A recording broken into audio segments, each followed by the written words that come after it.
Welcome to our Saturday webinar. Thanks a lot for your participation and encouragement. Thank you. Welcome to the weekly Saturday knowledge sharing webinar organized by Meta and Meta. And as you know, friends, our webinar series we are doing on masterclass on NBFC, and today is the fifth session on that. Today's topic is an insight into master direction on information technology governance, risk control and assurance practice. A big, long topic, and though complicated, but we have stalwarts with us. Ms. Srividya Ramaswamy. Welcome, Ms. Madam. Thanks a lot for your time. The Company Secretary and Compliance Officer. And we have with us Mr. Hemant Pandya, Next, Deputy Director Compliance. Welcome, Hemant. To formally introduce our panelist, Srividya Ramaswamy. Ms. Srividya Ramaswamy is a company secretary and legal professional with 18 years of expertise in corporate governance and regulatory compliance, particularly in the financial service sector. Since 2011, she has been closely engaged with NBFCs and is well-versed with evolving RBI regulatory framework. She has rich experience in SEBI, RBI, and MCA compliances, regulatory inspections, private placements, IPO readiness, ESOP structuring, AIF registration, overseas investment approvals. Ms. Srividya has successfully led large teams, streamlined secretarial operations, and advised boards on dynamic legal and governance matters. She is an ACS law graduate and a commerce graduate from Stella Maris College and Chennai, and currently served as a company secretary and compliance officer of Hinduja Leyland Finance Limited. Ms. Srividya, welcome. Thanks a lot for your time. We are sure your knowledge and experience will help our participants. Thank you. Our another panelist, Mr. Hemant Pandya. He has around 18 years of rich experience across the entire spectrum of corporate secretarial compliance and legal functions. His career journey began in 2007 with JM Finance Group, where he is currently designated as an Executive Director, Compliance, Legal and Corporate Secretary. In the year 2010, to pursue a STEAM practice, he joined Meta and Meta, a PCS firm in India, as a partner where he served as a diverse range of clients, including listed entities, MNC, FMCG, and financial sector institutions. Mr. Pandya holds a Bachelor of Commerce degree and law degree from University of Bombay. He is also qualified company secretary, fellow member of ICSI. Welcome, Hemant. Thanks a lot for your time. Thank you. Thank you.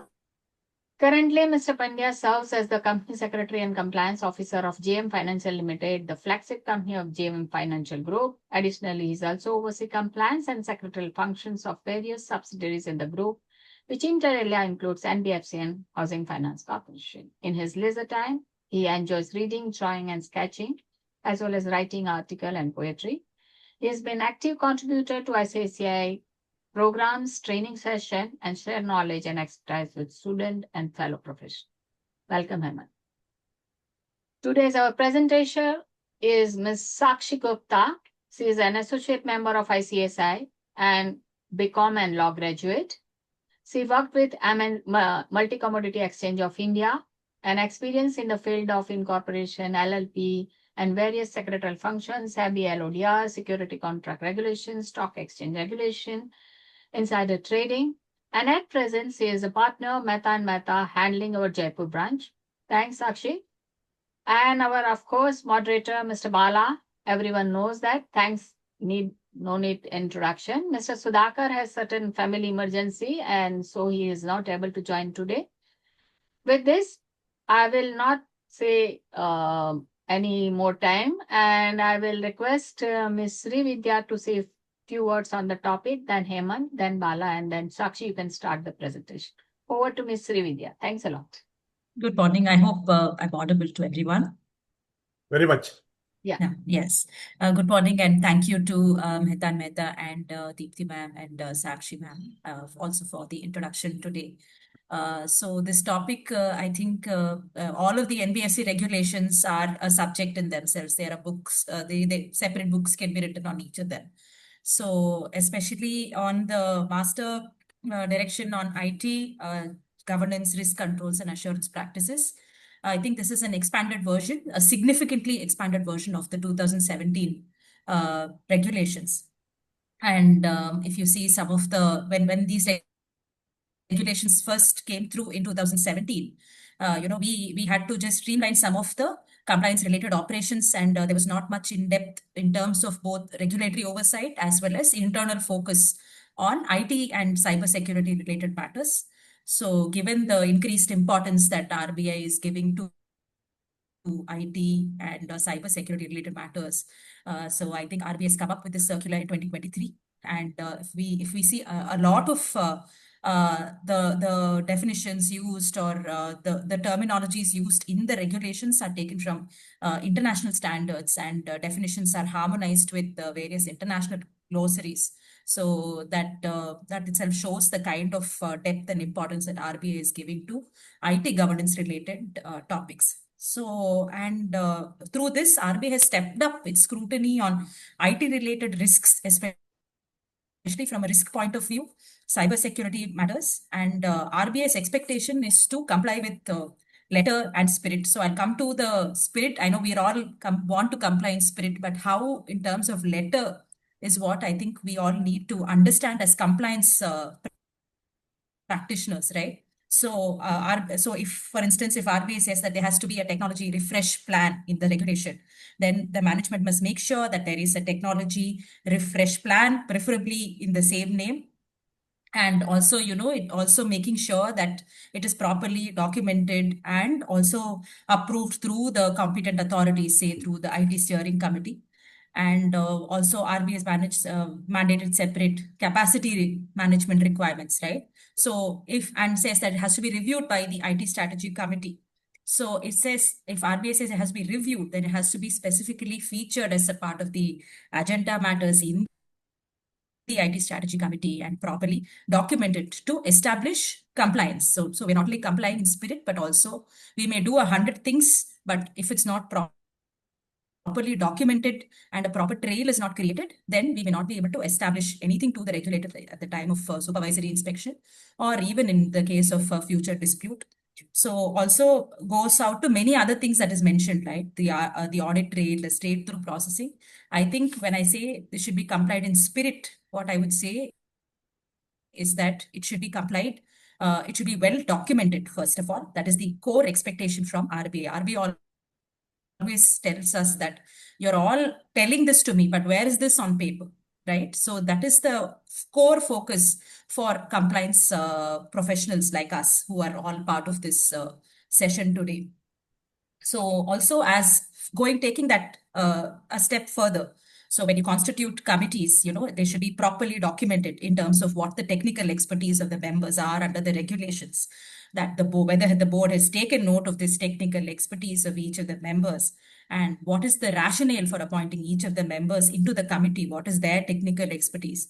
So all these needs to be documented, though we may say that they have a resume, directors are, they're all, highly qualified professionals. Sometimes, it is better to spell it out in the documentation part of it as far as the compliance is concerned. Also, the policies, frameworks, SOPs, processes, whatever is mentioned, that Sakshi take us through, whatever is mentioned, they should be properly documented, reviewed, and those should form part of established records maintained by the management. Because of this, there is an increased awareness, I would say. Earlier, the compliance part of it was just the prerogative of the company secretary and the compliance team, right? So now, I think there is more awareness from the whole management team itself towards compliance matters, especially where RBI regulation is concerned. Now, IT professionals and everybody should be, well versed with RBI regulations for us to implement this in a more, coordinated manner. And I would say that the most important change in this regulation is having a measurable metric for your system performance, right? So these are the things that RBI wants us to put through. Have measurable metrics for performance, especially for critical functions, and you have to develop your own methodology. Though that methodology should be presented before a competent authority within the organization. So these are some of the important matters that we should all understand. Though we may not be technically strong or we may not understand IT, But the documentation part and what goes into the discussions, the committees or the review processes, I think those as responsible compliance professionals, we are the ones who should put through these processes and make the entire management team. And also the increased focus on cybersecurity, information security committee. And, when I said that, that whenever a CISO is appointed, the letter should be clearly mention the roles and responsibilities of the CISO. That should be documented in his appointment resolution. That should be backed by that should have a proper term. These are the things that RBI wants to see. Okay, you have a CISO. Where is the appointment letter? Where is the resolution appointing him? What is the technical expertise of this person? Where is it documented? It's not just enough that, we have all this. It's important that we document all this. So, that is my core theme message for any RBI related regulations. I hope I've not overshot my time. So, No, it's okay. yeah, thank Because you. you are sharing the practical aspect of implementation of That's compliance. right. It is very crucial that every compliance officer should be knowing. That's right. Thank you. Yeah. We look at kind of only your practical experience, your inputs. That. We'll Right. request that. Rather, we'll request that you please interrupt as and when you feel that. Sure. Thank you. Okay. Thank you, Ms. Nivita. Yeah, Ms. Ayman.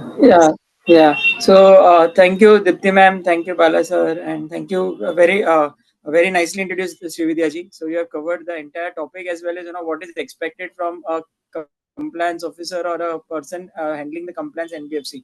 And I will not overtouch the same subject or same thing, But if I want to relate this, with something which I recently saw, so as I saw a movie called Return of Abhimanyu. It's a South Indian movie called Irumbu Thirai, if I'm not wrong. But the movie's Return of Abhimanyu. The movie showed how cyber fraud can destroy lives of human beings. It's just like a weapon, weapon data. It highlighted how vulnerable digital systems are and when governance and controls are weak. So similarly, NBFC today face similar kind of risk with increasing reliance on technology. They must protect customer data, ensure system integrity, and manage IT risk effectively. So this master data that RBI has built is not just something which RBI felt that this should be there. It is something everything has come from some live example or some live breach of data, or maybe they felt that this is where problem is. So that is how the circulars have been evolving day to day, day by day, looking at Indian frauds, Indian cyber frauds, international cyber frauds, everything. So this is a very crucial subject for RBI, and that's the reason they ask for proper audit of the systems and all. So the master direction provides a structured approach to help NBFCs build secure, resilient, and trustworthy digital environments. Uh, uh, I mean, I just want to add that cyber security is no longer an IT issue; it's business survival issue. So if you say cyber security is there, it's not that it's a IT issue. No. If cyber security has a fraud, there's a breach in cyber security, ensure that your business survival issue is there. And this master class is going to touch upon the subject today is going to touch upon what RBI thinks of cyber security, IT related things, and what is expected. So just a small addition, the views that I'm expressing are my personal opinions and do not represent the official position where I'm working. Thank you, Ayman. Mr. Bala. Good morning to all of you. You heard both the panelists who are actually having a vast experience in the NBFC. In fact, I am very thankful to Srividya touching upon the entire subject in a capsule form in a very short introductory things. One thing she said very clearly, documentation, that is very, very important.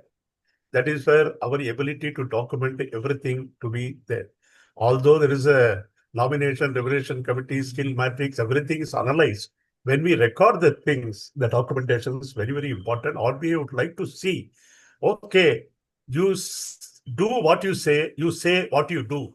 That is the principle they are actually working, number one.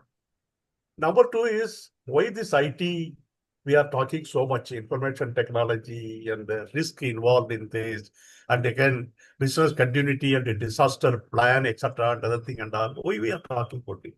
If we open the newspaper every day, we see so many IT scams, so many frauds, so many things. People lost so much money. All the things are all happening.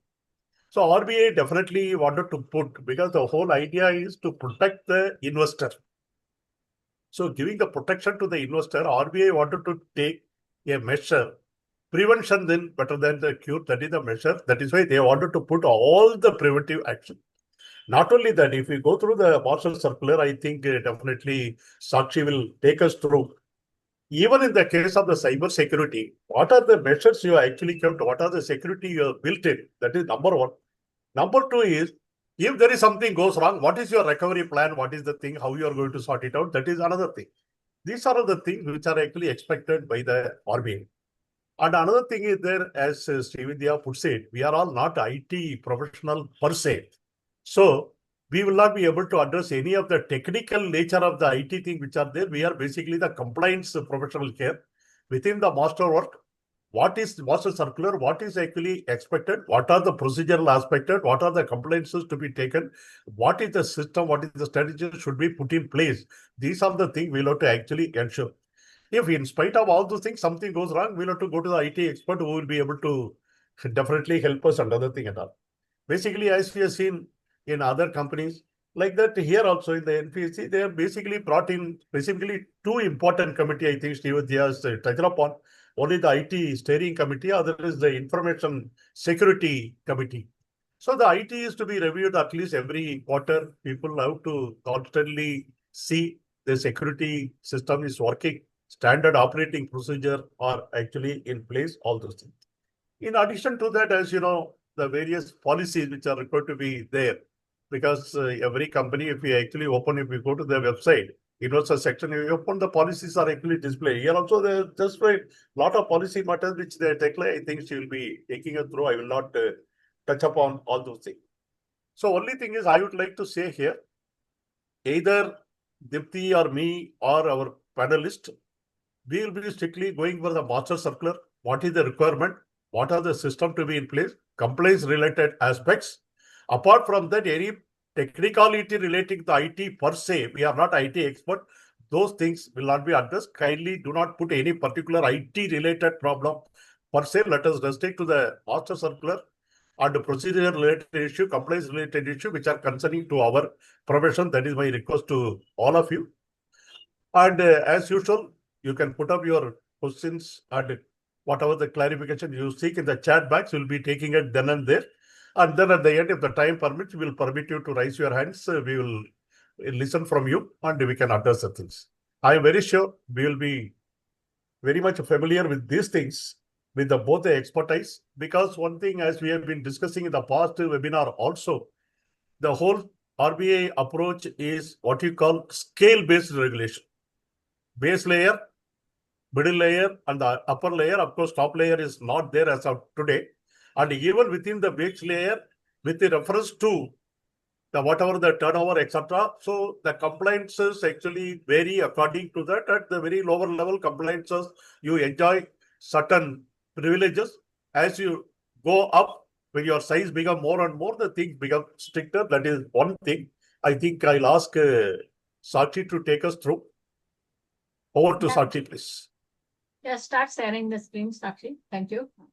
Good morning, everyone. So today we are going to discuss about the RBI's Master Direction on Information Technology Governance, Risk and Controls and Assurance Practices. It is a very lengthy master direction in terms of IT, but because of the reason that earlier RBI has issued separately 12 master directions with respect to ITs, which was all in everything was differently explained for a different thing. But now RBI has tried to collate everything with respect to information technology in a one master direction, which is we are going to discuss today. So we'll refer it as a IT master direction in our presentation. It was introduced by RBI on November 27, 2023.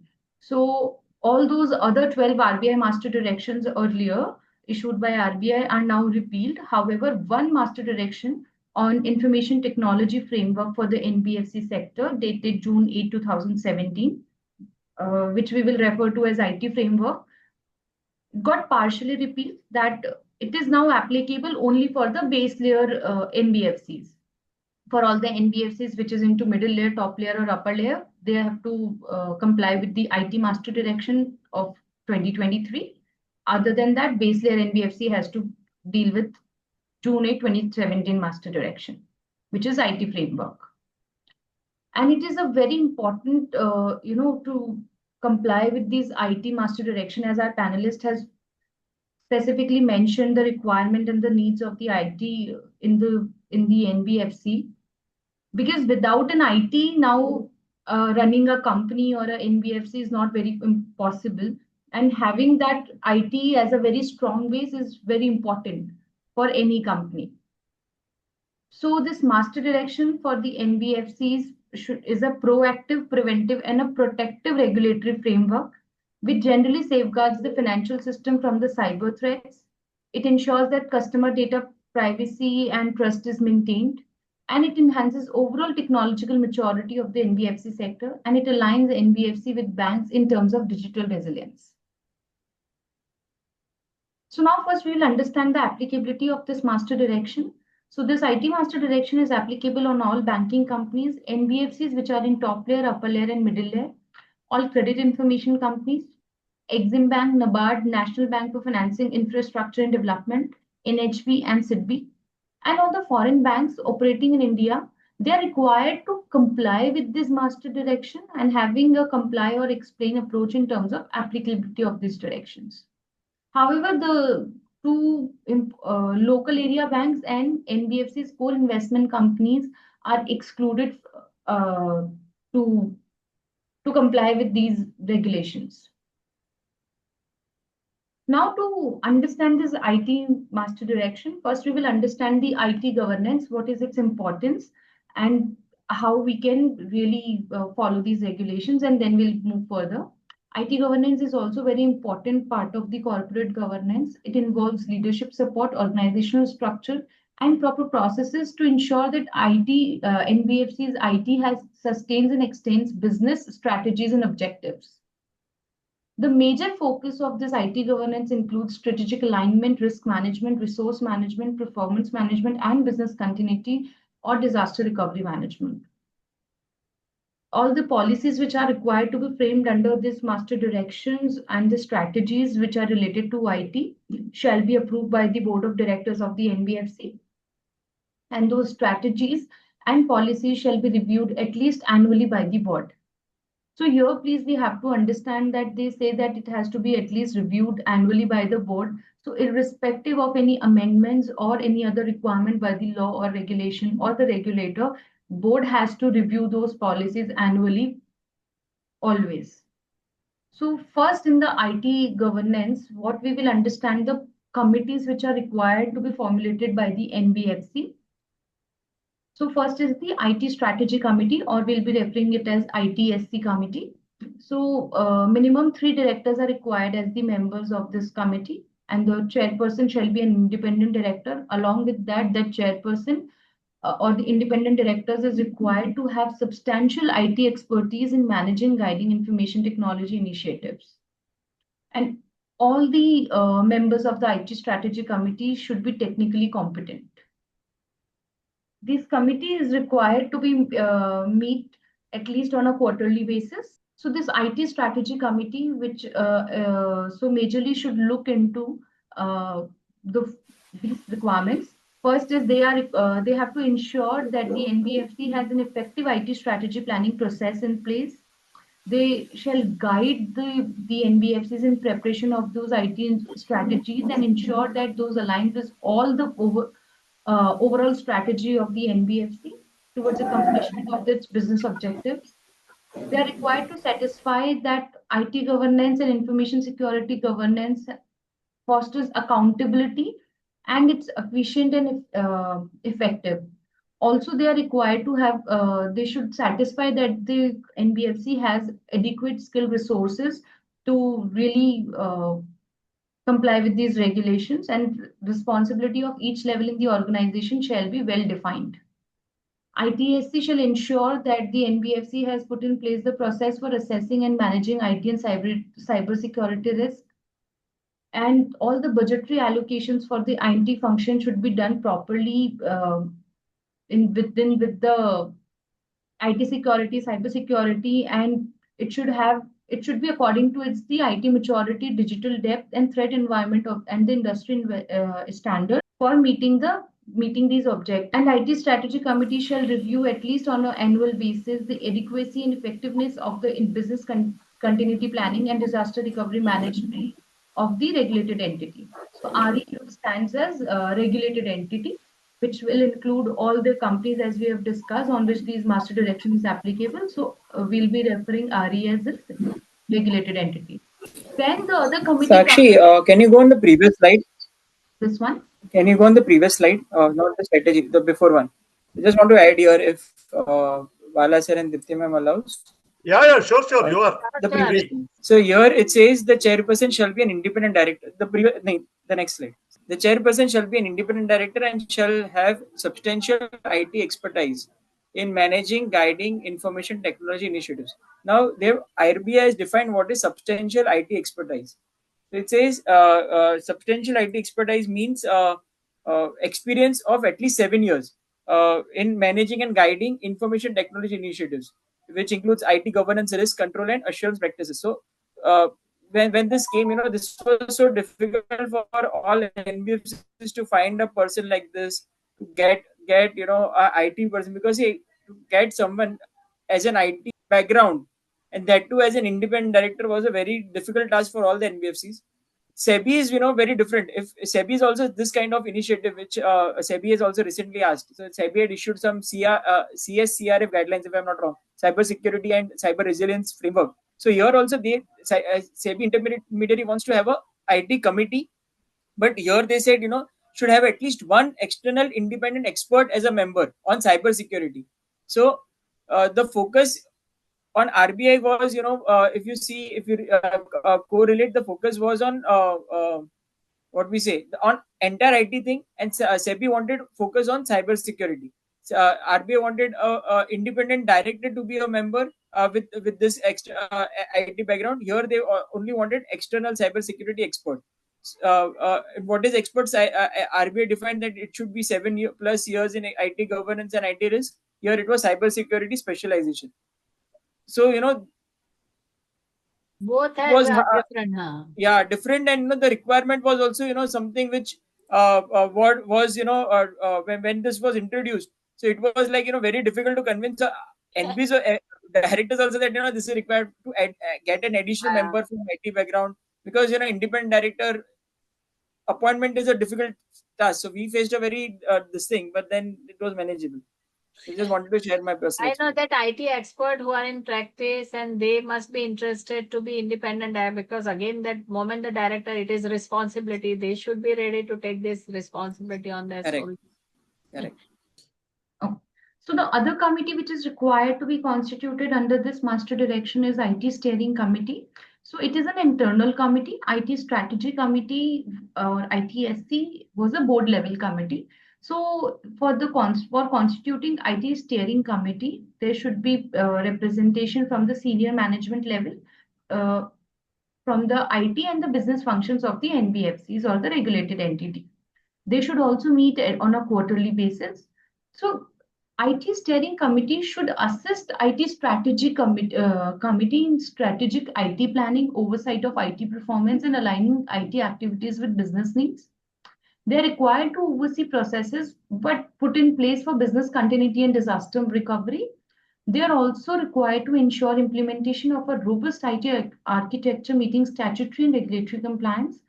And IT steering committee shall update IT strategy committee and CEO of the regulated entity periodically on the activities of IT steering committee. Is required to be formulated by NBFCs or a regulated entity under this IT master direction is Information Security Committee, ISC.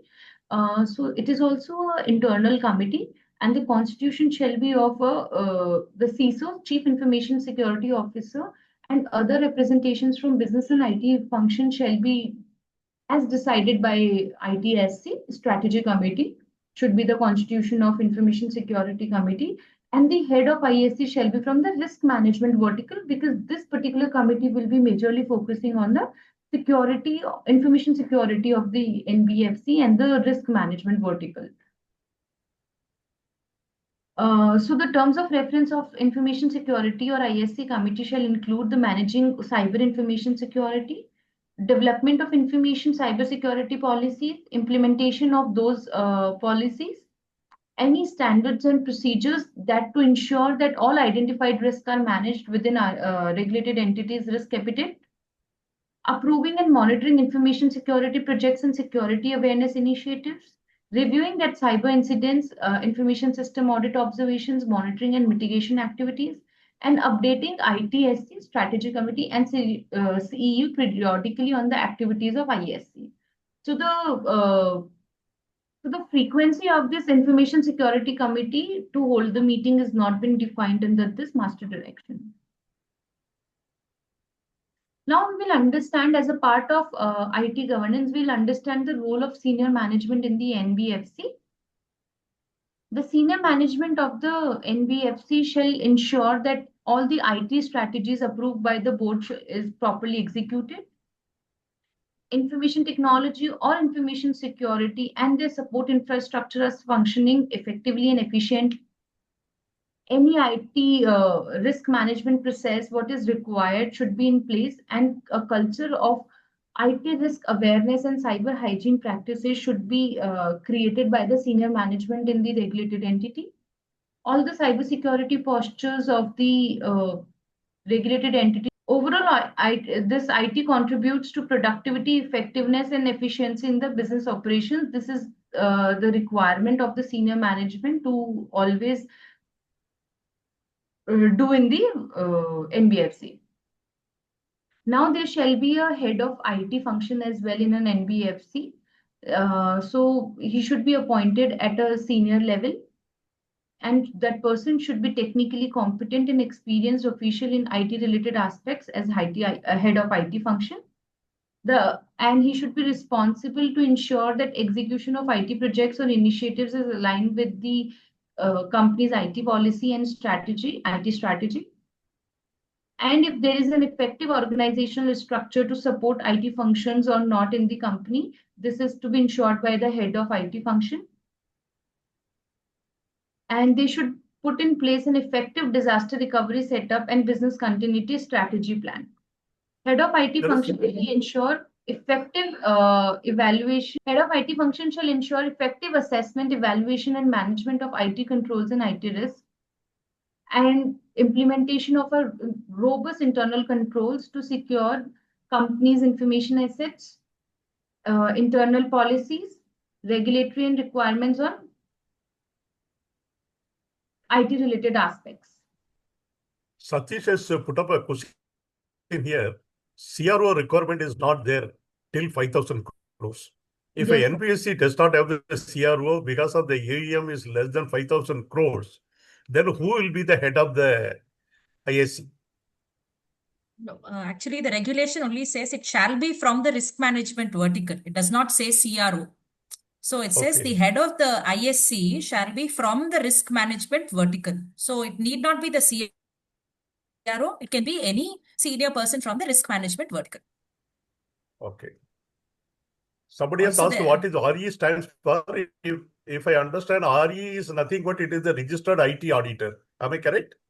It's a regulated entity. When you're regulated entity. Okay. So I will answer two more questions. I think Mr. Satish is asking if the company has CTO and CISO, who is the head of IT? Yeah. So the CISO has an entirely different function, sir. So the CTO only will be the head of IT all the time. The CISO is entirely different. He will look after the InfoSec, which is more of a risk function. So the CTO will only be the head of, actually the regulation itself says the head of IT by whatever name called. And they have written CTO, Chief Technology Officer, Chief IT Officer, whatever you call them. So CISO is an entirely different function. And Supriya, to answer your question, everywhere senior management RBI uses is as per NRC section 178 of the Companies Act. So they've stated it Correct. elsewhere, not in this direction. Yeah. Correct, Sorry. correct, absolutely right. Yeah. Since the companies are incorporated in the Companies Act, RBI is more of the, compliance with this harmonized with the Companies Act rather than the listed entity. Because when you are talking listed entity, it is not all the companies are listed entity. Because NBFCs could have been a listed entity, could not have been the listed entity. That is why it is actually the Companies Act. You are very much right with you. Okay. So now we will be discussing the various policy which the NBFCs or the regulated entities are required to formulate under this IT master direction. So we have tried to accumulate them at one place here because a lot of policies are required under this master direction. Along with that, at different places and requirements, we'll be discussing further in this presentation that the frameworks will also be required. So first, to understand the policy, first the company has the policy for change and patch management. And this particular policy shall have processes and information to ensure that the business impact of implementing or not implementing patches and those patches and changes are implemented or applied and reviewed in a secure and timely manner with all necessary approvals which are required and should be clearly mentioned in the policy. Any changes to the application system or data should be done by the genuine business needs, and all the approvals required for the same should be done through documentation and subjected to a change management process.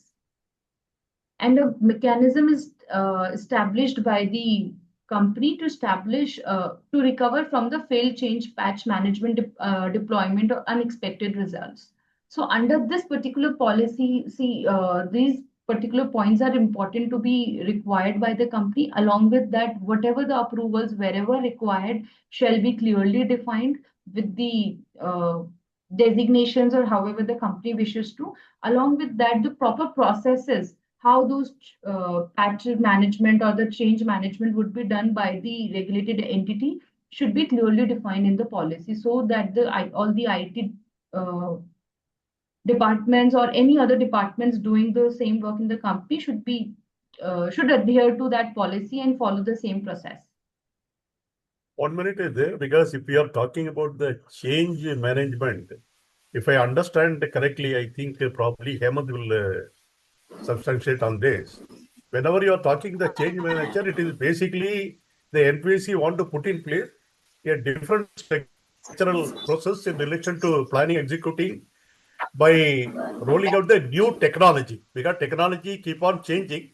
When the new technology evolves, they are actually changing the system with planning, executing, and reinforcement, which should again get aligned with the existing workflows with the better security control, etc. Am I correct, Hemant? Correct, sir. In my understanding? So when there is a change in any software, you are planning, you're approving, you're testing, you're documenting. So anything that any change that you do, so it should be done in a way that it is planned properly, it is approved, it is tested, it is documented. It should not happen that you have added a new feature. Okay, so but because of the feature, something else has it has impacted something else. So updating, for example, a loan processing software to add a new feature. So it should happen that because of this change management, something else happened. So the change management should be properly thought how it is going to work out.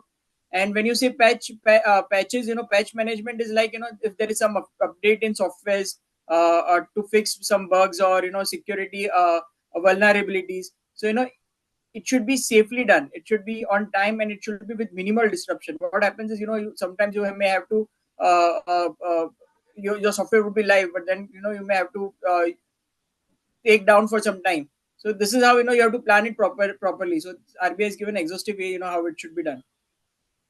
In fact, practically, I also seen it, but not relating to NBFC, but it was in the manufacturing unit. When we had this sort of thing, what we used to do, these used to come, the revised technology used to come with the added features, but we used to run for some time parallelly both the things.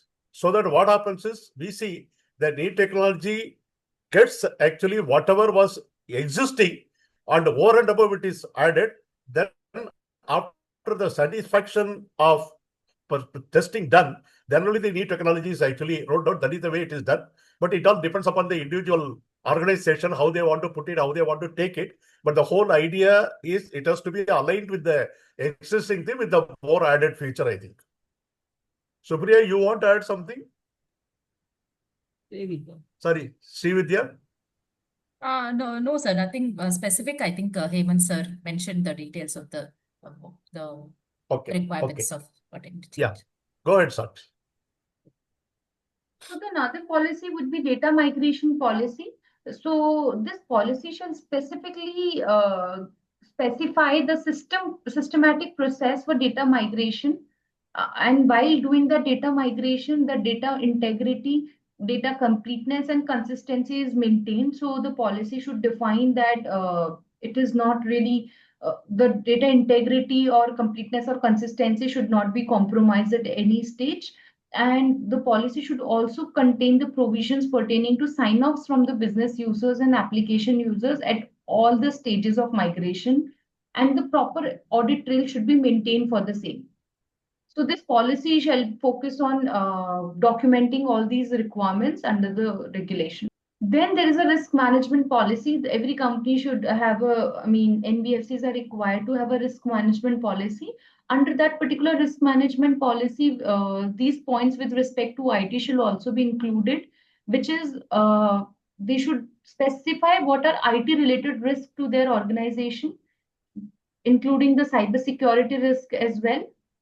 And the risk management committee of the board shall, in consultation with the IT strategy committee, shall review those IT related risks on a yearly basis at least.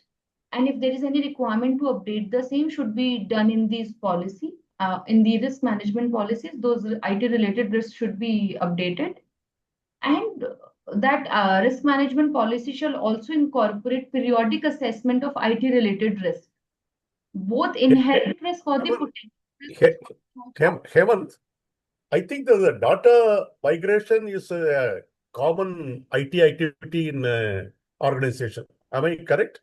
Because what happens is whenever you are actually either transforming the data or permanently transferring from one computer to the other computer, then you take a necessary care and ensuring that is when the thing, this is a normal IT activity in any of the industry, I believe. I mean, data You migration. are on mute. Hemant, you are on mute.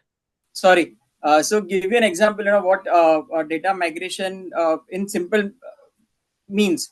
So it is like, anything that, you're migrating from one thing to other. It would be like, moving data from one system format or maybe location to another. It generally happens because of, to tell you, because of some upgrades in new software, you can say, from moving one premise to cloud-based premises. Okay, merging with another company, there are two mergers, so you have this data migration here, shift data centers, or restructuring some databases. So in NBFC context, this may happen while like moving customer loan records from a legacy system to a new digital entire system, digital lending platform, transferring KYC documents, and from this to cloud based. So there are a lot of things, so this kind of activity should be so much properly planned, so that there's no disruption in the system. There is no business continuity issue, and RBI when see the audit logs or trails, they are very clear that it was done properly. Yeah, absolutely, you are right. Actually, we have seen in the past also, whatever this Windows upgradation which has been taking, we all started with Windows 93, and we started version 1, version 2, version 3. Today we have come to Windows 11 and 12. So whenever the migration takes place, it has come with the different features so that the data from the old computer get migrated to the new system. So it has to be properly protected and migrated. That's what you are talking, which is normally the case which is happening in every IT common activity here actually. Yeah. So when RBI will come, if you see there is a data migration, so RBI will. This is my view. Madam can also add in this. So RBI will see, three things. Whether it was done proper integrity means like data remains, accurate and unchanged. That is what RBI will see. Well, data this thing. It will see completeness. No records of field are lost, and it sees the consistency. So relationship between data stay and is intact. So if loan ID is linked to EMI schedule, so that doesn't changes. So that is what RBI will see overall. So Srividya ji can also add, Whenever nowadays, I think there is a comment also that says that it's not really risk-based. So there also, I would like to add that even in the seaside, RBI is now having a dedicated systems audit that they've started doing for NBFCs with IT professionals. And also he's saying that it's not really risk-based. I think that RBI is leaving the risk-based assessment to the respective entities, respective regulated entities, rather than, RBI prescribing the risk. So the RBI in that sense is, prescribing to prescribe the risk. So it's actually making it double layered. So yes, I have no other comments on the migration part as such. Yeah. Yeah. And there is Mr. Praveen Garg has offered him IT professional as independent director. Noted, you will accept it. Okay. Yeah. Yeah, he says I'm a veteran and looking forward to the IT placement. Yeah. Then another policy is which is required to be formulated by the NBFC under this IT master direction would be information security policy or IS policy. So the company shall have this policy, and the policy shall include the framework to protect the information assets of the company. And those under that framework, the principles, guidelines necessary for effectively managing information security risk across the organization should be clearly defined. The objective, scope, and ownership and responsibility of the policy shall be properly defined. And the information security organizational structure, its exceptions, and the compliance review requirement, along with the penal measures for non-compliance of the policy shall be defined under. Then the other policy is the cybersecurity policy that shall include a comprehensive guidelines, procedures, and controls to protect the company's data and technology infrastructure from any unauthorized access or misuse or compromise. And to ensure swift and effective response to cyber crisis and incidents through proactive measures, crisis management protocols, and incident response procedures shall be defined under the cybersecurity policy. And under this cybersecurity policy, cyber crisis management plan should also be included. We will be discussing cyber crisis management plan in detail at a later stage during our presentation. Then the other policy is cyber incident response and recovery management policy. This policy shall address the classification and assessments of the incidents and include a clear communication strategy and plan to manage such incidents and contain those exposures. And the timely recovery from those incidents should be achieved. That shall be properly mentioned under this policy. Another policy is the business continuity plan and disaster recovery policy, which is also a very important policy for the NBFC, because at every stage under this particular master direction, whatever we discuss with respect to the cybersecurity or information security, the main focus of the RBI is the business continuity of. So this BCP and DR policy shall include the best practices to guide its actions in reducing the likelihood or impact of the destructive incidents, and business continuity shall be maintained. And this policy shall be updated based on the major developments. The company's business continuity planning or the disaster recovery capabilities shall be designed to effectively support its resilience objectives and enable it to rapidly recover and securely resume its crucial operations, including any security controls as well, post any cyber attacks or other incidents which might have happened in the NBFC. So this policy shall be formulated in a way that if any incident happens, the business continuity is not compromised, and how the NBFC would be addressing to that. So just to add, BCP and DR in layman language, if I want to explain. So BCP is nothing but a business continuity approach, structured approach that ensures NBFC or any organization can continue its essential operations, okay, during any disruption. So disruption may be like it can be what we say by due to cyber attack, or natural disaster, or maybe system failure. So it can be anything. So it focuses on keeping services running. It shouldn't happen that something happened, business is stopped.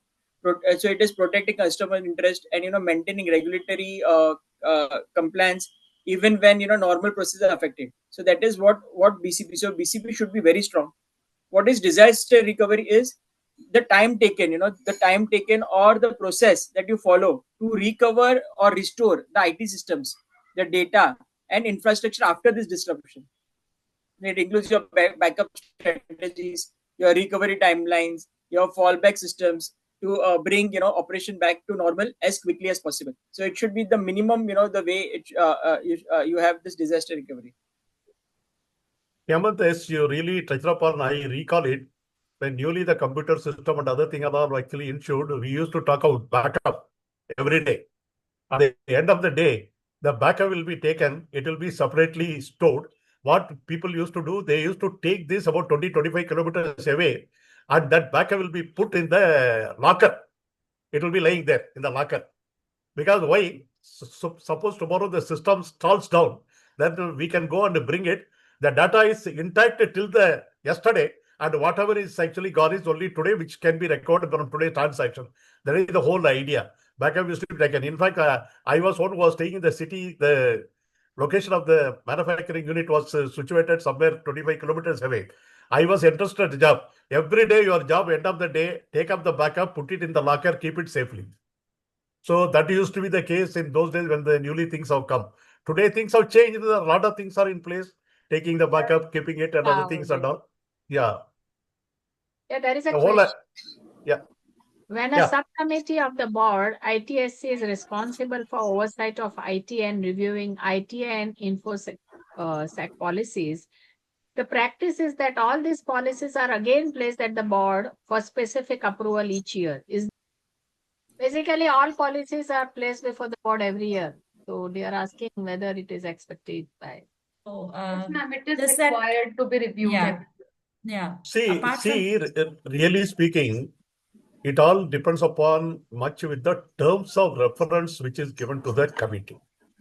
Whether the committee is actually a recommending authority and approving authority is actually board, or the committee itself can finalize, it can inform the board. So we have to go by the terms of reference which is actually given there. Again, with the reference to the master circular, what it is actually calls for, as Steve Vidya puts it very clearly, what is in the spirit of the law and also letter of the law. So this all much depends upon when you actually say who is the approving authority, who the recommending authority. We need to see what is the terms of reference of the committee, whether the committee is actually approving authority itself or it is the recommending authority itself. If it is the recommending authority, obviously board has to approve. If it is the approving authority, then board has to be informed that this is what it is. That is what I feel. Yeah. Yes, Srividya. Yeah, madam. No, I was going to say that just to respond to you that the ITSC will recommend and the board is the final approving authority for all the policies, I would say. So as far as, so if the board, if the ITSC happens in the previous week and the board happens in the next week, the ITSC will recommend and the board will approve. This is not only annual, the annual review process is a separate process. But at the time of each update or change or review, the board will also approve it. That is how the process, this thing should be. But I would also request Hemant sir if that is what he practices at JMS. Yeah. So Srividyaji, what generally we do is any subcommittee of the board or any subcommittee of the committee. For example, IT steering is an internal committee. Okay. So if anything is made, with related to policy, or if something is suggested, and what we do is we discuss this in IT steering. It was discussed in such a way that it is well. Totally discussed. A lot of deliberation happens, and then it goes to the strategy committee for its recommendation. If what they feels. So sometimes IT strategy may also feel that the independent chairman or may give some more inputs. We work on that, and then finally it goes to the board for presentation. So as you rightly said, so it is like it is like in the ascending order from small to large it goes. Practically, almost all the things are all getting approved by the board, and the committees remains actually a recommending authority. That is what in practice it is seen actually. Next policy is IS audit policy, information security audit policy, and that particular policy shall contain a clear description of its mandate, purpose, authority, and audit universe, periodicity of the audit, everything related to the IS audit.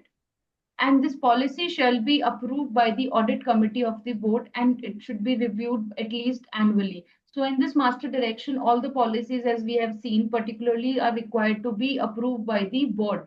But this particular policy, which is IS audit policy, the power is given to the audit. Then we will be discussing the IT infrastructure and service management under this master direction. Sakshi, there is a question. Who is owner of IS audit policy? Is it CIE or CTI or CISO? So, ma'am, it should be the IT team, I feel, but No. IS audit policy is owned by the head of internal audit and the audit committee. So that is how it will be, because it is IS audit. So the owner will be the head of internal audit. Correct. Yeah, Mr. Shankar is also saying the owner will be the head of internal audit who will place it before. So they will work very closely with the CISO with respect to this. Under this IT infrastructure and service management for the NBFCs to really operate and function smoothly, they should have a proper IT infrastructure, and that should include the first is the IT service management. NBFC shall have a robust IT service management framework for supporting its information system and infrastructure to ensure the operational resilience of entire IT environment. A service level management process shall also be there in the place to manage its IT operations. And the company shall ensure that proper mapping and identification of security classifications in terms of what data is confidential, its integrity, its availability of all the information assets should be done on the basis of their criticality to the company's operation. And the company shall avoid using outdated and unsupported hardware and the software. They should have a proper document in place and that would be a technology refresh plan. So when the hardware and the software would be replaced in the company in a timely manner before they reach their end of support system date. And the annual maintenance contractual date of these IT hardware shall also be very well documented and make in place by the company. So in case the IT company, the NBFC is going for any third party arrangements for its infrastructure or any kind of services.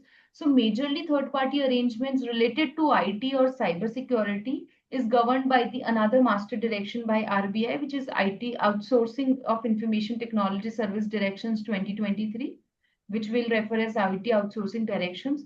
However, for certain third-party arrangements, which is not covered under that particular IT outsourcing directions or by the RBI, the company shall have a proper vendor risk assessment process and controls to proportionate the assessed risk and materiality so that to mitigate the concentration risk and eliminate or address if there is any conflict of interest with that particular vendor, if there is any risk associated with the single point of failure, and the particular vendor is also required to comply with all applicable legal, regulatory requirements and standard to protect the customer data, and high availability for uninterrupted customer service softwares or the infrastructure should be provided. A proper supply chain risk is managed effectively by that particular vendor as well. These assessment process or the points should be done by the NBFC to go in before any third party arrangement with any vendor. Then the company shall have a proper capacity management as well. That means that the company shall ensure that the information system and infrastructure is is in a proper requirement as to support the business functions and ensure that availability of all the service deliverable channels. Company shall at least on an annual basis shall proactively assess the capacity requirement of the IT resources. Any requirement on a projected of the future needs by as per the IT strategy of the company shall also be maintained by the company. And this particularly assessment of IT capacity requirements shall be addressed to the, and if there is any issue with respect to the same, shall be addressed to the ITSC as well. There is a question has been asked actually addressed to Srividya. He says actually request the thoughts of the IT vendor risk management process from Srividya madam. RBI are very closely watching this. Many NBFCs are actually penalized by the RBI for not having the proper IT vendor risk assessment. Correct. Yeah, he's also given the number, so I'll also reach out separately. But yeah, so IT outsourcing, I think RBI is more closely watching. That is why there is a separate regulation for that. So I think more than the normal outsourcing. So the IT outsourcing takes a center stage because in terms of vendor assessment itself and the vendor risk assessment. So the RBI expects the NBFC or the bank or any regulated entities to take up a complete assessment, like a due diligence process, both in normal terms as well as in the case of a crisis scenario, a cyber security related event or BCP, how the agreements are structured, in such a way that we can immediately take over, or the regulated entity can immediately take over the case of any event, so that there is no disruption of services. And also there is a separate, this is a very large topic, sir, but I would just cover the highlights. And there is also this risk assessment that needs to be placed before the IT. We are placing this before the IT steering committee, the IT strategy committee, as well as the risk management committee on some of the key IT outsourcing related contacts, and what are their respective risk assessment as far as the company is concerned, and who are the high risk, medium risk, low risk, and what are the mitigation controls that we have against each of this. These are some of the things that RBI expects us to do, very high level. But yeah, the in-depth, I think that is a separate topic in itself. KYC authentication, vendor arrangement falls under. So KYC authentication, I think, is one of the important things that is not required to be outsourced. Recently, there was an amendment to the KYC master direction to Mr. Rajesh Warrior. Recently, there was an amendment where the RBI is providing some exceptions where KYC authentication can be outsourced. Normally, it cannot be outsourced, but there is a recent amendment. You can go through that. And that is very clear on what cases can you outsource your KYC authentication. So if you so do, then you have to, you're asking whether it's falling under IT outsourcing. Yes, it would, because once you are using if you use technology in between, then it is definitely falling under yes. But you have to look at the IT KYC master direction to see what are the checks and balances in case of outsourcing KYC. No, ma'am. So what Madam said is correct. I mean KYC related thing. So it was they have given exceptions in group companies, and also there was a recent thing which had come now. So correct. In fact, if I remember, Hemant, you are right. Last time also we discussed, when it comes to the per se KYC, it is generally not permitted to the outsourcing from the security point of view, etc., the information and the data privacy and other matters. Of course, you said if it is associate companies or group companies, etc., and all this thing, there are certain exemption which has been actually given subject to certain guidelines which has been issued. That is what you said last time also, I think. Yeah, go ahead, Sakshi. Under the IT infrastructure and service management, that next comes is the project management. So there should be a proper formally defined project management approach by the company for its IT projects, which has been undertaken by the company. And so that this, because when there is a formally defined project management approach, it will enable the appropriate stakeholder participation for effective monitoring and management of project risks and progress in the organization.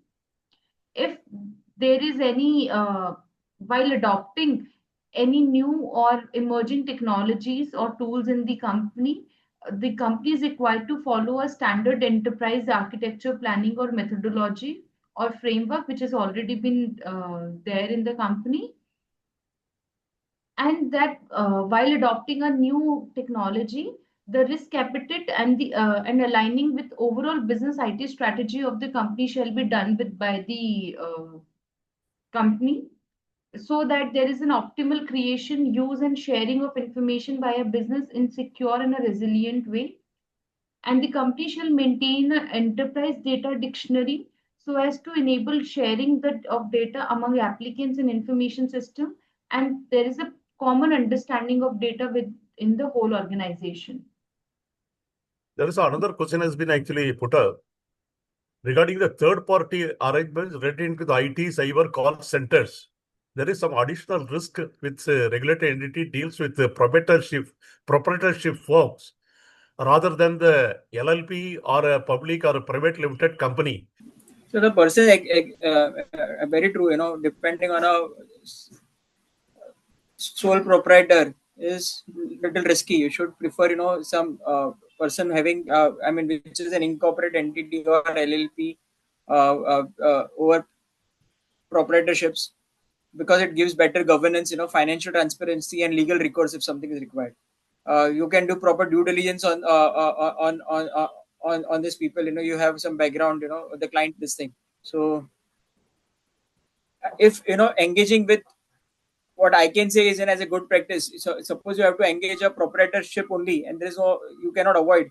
So you will have to do a deeper due diligence, enhanced due diligence for that. You have to verify, detail what is financial stability. If something goes wrong, what happens? How is assessing cybersecurity maturity? You should also check, what kind of, what is this past association? So there are a lot of things that you'll have to do. Yeah, one thing is very clear, all said and done, dealing with the proprietorship is more risky than dealing with the other registered entities. That is there, because when it comes to the governance, with the financial, when it's running the backtrack, when it's coming to the information, etc., and all those things, it is really risky. As you said, you are right, actually. Extra care you must to take, running the due diligence, finding out a credential, past history, all those details. So while there is a software application by provided by any software vendor, it should be ensured by the company that the proper maintenance and the necessary support is given by the software vendors to the company, and a formal agreement should be there in place. All the source codes for the critical application shall be obtained by the company from their vendors. If the vendor is not able to provide the source code, then a source code escrow arrangement or any other arrangement to mitigate the risk of default by the vendor should be placed in place by the company. So because the company is required to ensure that all the product updates and the program fixes are included in the source code escrow arrangement. And a written confirmation from the application developer or the vendor stating that the application is free from all known vulnerabilities, malware, and any covert channels in the code. That particular certificate shall be obtained by the company, and the written confirmation or the certificate shall be obtained again if there is any change to the code or any new IT application which is required to be introduced or proposed as a business product in the company. It shall be first approved by the product approval and quality assurance process. Then under IT infrastructure and service management, there should be a proper change in patch management policies and proper data migration controls, which we have discussed earlier. Another thing which comes is on the previous point, I just want to add one thing, which is respect to point F. RE shall obtain the source codes for critical application from the vendors. Where obtaining of the source code is not possible, RE shall put in place source code escrow arrangement. So this is also very important. What happens is when you take services from some other vendor, so they generally don't share the source code, citing this is IP protection. They refuse citing IP protection, commercial sensitivity, and all.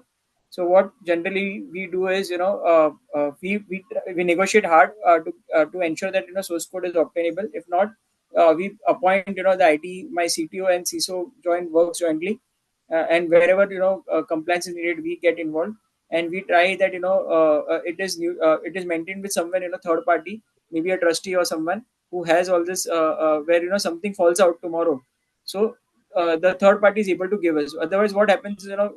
If the service provider doesn't cooperate, you go into a lot of issues. So that's why third party is also very important. So this point is the most important point. When RBI comes, for crucial this thing applications, so they will always see that what kind of arrangement you have made with the service provider. Are you able to ensure that BCP continues? There's no issues later on if anything happens. There is a question has been actually put up. Please tell little more on the product approval and the quality assurance process. Is it to be approved from ITSC, steering, or ISC, etc.? More, it's very this thing, technical question, product approval and quality assurance. But I'll just try to brief this thing. What happens is, quality assurance process is ensures that any new IT product, whether developed in-house or procured externally, meets functional, security, and performative standards. So that is what quality assurance is generally. It includes UAT, it includes testing, security testing. Then it includes performance benchmarking, and regulatory compliance checks. So QA is usually managed by IT and business teams, with oversights of ITSC for security validation. Even internal auditors, sometimes are involved in this entire practice, where they see that everything is properly done and it's clearly managed. So final approval must come to ITSC. That is what I mean, IT strategy committee or the board for critical systems. Okay, so that is what we believe. So best practices like the team, IT team, then steering, then ITSC, and then the board for critical applications. Non-critical applications we can think of only ITSC and maybe the strategy or any IT application in the company which can access or affect critical or sensitive information shall have necessary audit and system logging capability and provide with the audit trails, because these audit trails are very mandatory and important, because it will satisfy companies' business requirements apart from regulatory and legal requirements. And these audit trails should be very well detailed to facilitate the conduct of audit, and they shall also serve as a forensic evidence whenever there is a requirement. And the company shall also have a proper system in place for regularly monitoring the audit trail. Cryptographic controls cryptographic controls includes the key length or algorithms, cipher suites, and applicable protocols used in transmission channels, processing of data, and authentication purpose shall be very strong. And the company shall adopt internationally accepted and published standards which are not demonstrated to be insecure, vulnerable, and the configurations involved in implementing such controls should be compliant with extant laws and regulatory instructions. Then STP process, which is straight through processing, and to prevent from unauthorized modification from the data, company shall ensure that there should not be any manual intervention or manual modification in the data while it is being transferred from one process to another, or from one application in respect of any critical application. The data transfer mechanism or the processes or application should be properly tested, securely automated with necessary checks and balances. And this shall be integrated through STP, straight through processing methodology only, with the appropriate authentication management and audit trails in the company. Then Sakshi, if you can go on the previous slide. I was just going to say, and you start. We went on the 17th. So sorry, I'm coming back on this.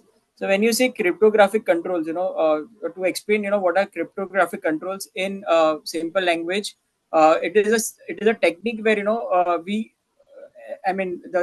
use encryption to protect sensitive data, okay, from unauthorized access or tampering or any theft. So it's like you lock your data in and digital safe like encryption. So what happens is many times, many NBFCs have does this. So it's like give you a very simple example. Customer submits a loan application uh,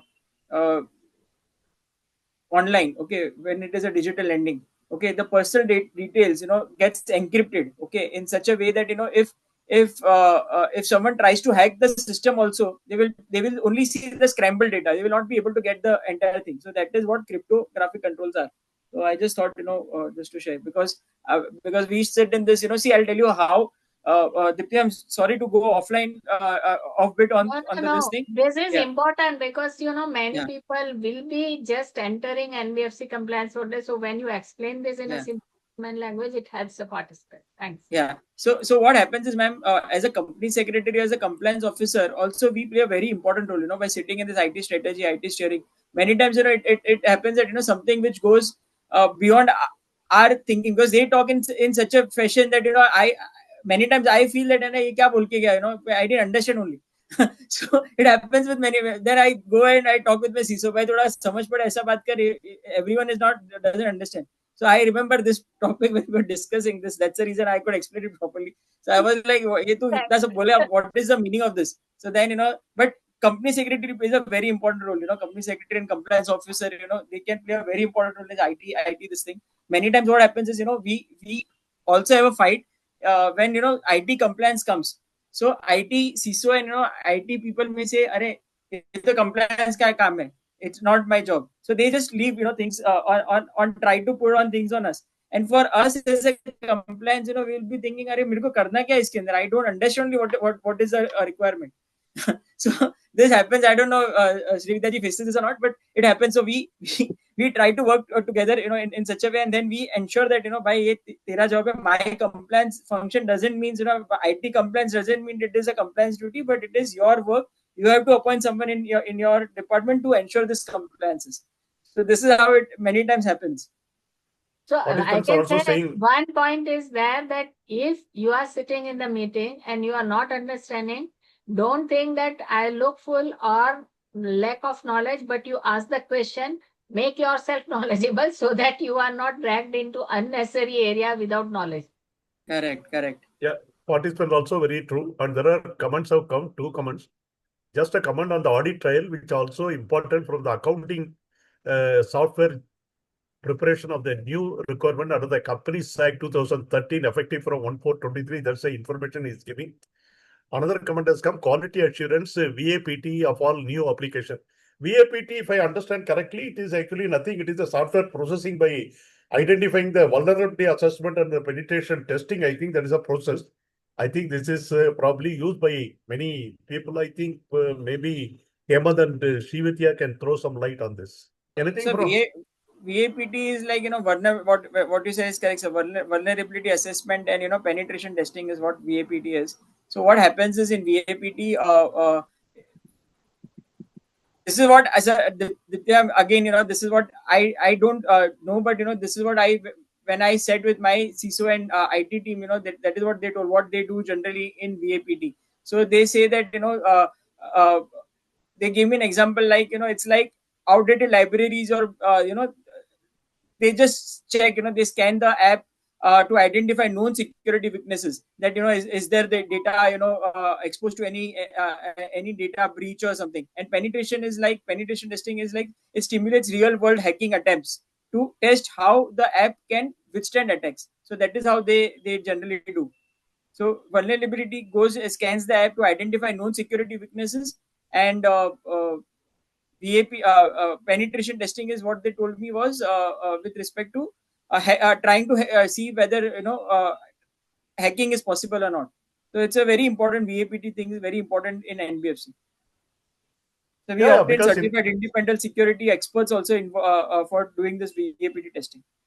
In fact, basically, when you touch upon the vulnerability, I think it is basically the security defenses which are actually put in place by the company, there are actually validity available, nothing goes wrong. That is what I think I understand from the people who are doing this from the IT perspective. Yeah. And one more thing, Dipti and sir, and I don't know, Shri Vidyaji, you can also say if this is an issue, but I have seen in many of the NBFCs when we meet, also, there is always a fight which is going on between the CISO as well as the IT head. IT head feels this is a job of CISO. CISO feels this is a job of CISO will feel that I will just make policies. You have to implement. IT has to implement. IT will feel that security is not my job. You have to do it. So there is a fight which will always go on between CISO and CTO. So have you heard this? Any point of time? Yeah. It is seen in many organizations. It is not only some organization. Many organizations is the thing. Ultimately, it is not my job. It is your job. You do it. It is mine. I have done my part. That actually happens.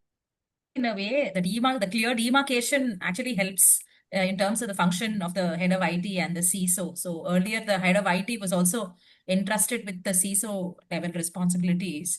So just to add to the quality assurance part, I think that was mentioned in the context of project management, where it states that any new application shall be subjected to product approval and quality assurance process. And he stated that quality assurance means the VAPT of all new apps will be done.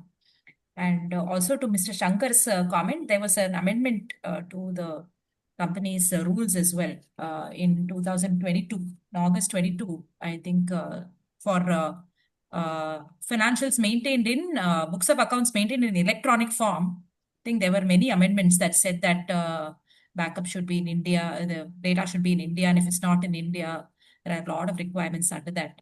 So audit trail, maintenance and all that. So I think that's what he's referring to. In some of the organization, actually, I have seen to overcome, who's to do what, it is not my job, your job, and other thing and all. They actually, put down in writing what you call it standard operating procedure, spelling out who will do what, who's not responsible for what. They spell out actually. Suppose, for example, certain approval is to be given. It states actually what are the stages, who's the person, who's the owner, who will do it, who will do it, who will do it. If that sort of the demarcation is actually made and documented, I think to some extent, greater extent, why not some extent, greater extent, that will solve the problem actually. Because as Srividya puts it, this is a question of the demarcation. So the absence of the demarcation, we start arguing it. That's it. Yeah. Structure and service management, the physical and environmental controls are very important to be maintained. Your voice. So I would say that under the IT infrastructure and service management, the physical and environmental controls, so the company is required to implement a suitable physical and environmental controls in their data centers and the disaster recovery sites used by the company. So those disaster recovery sites and the data center should be geographically well separated, so they are not affected by any similar threat associated to their location. And the DC and DR sites are subject to the necessary e-surveillance mechanism. Just to give what DC and DR sites are. So see, this was when all this comes, so IT system. So I remember the discussion that happened.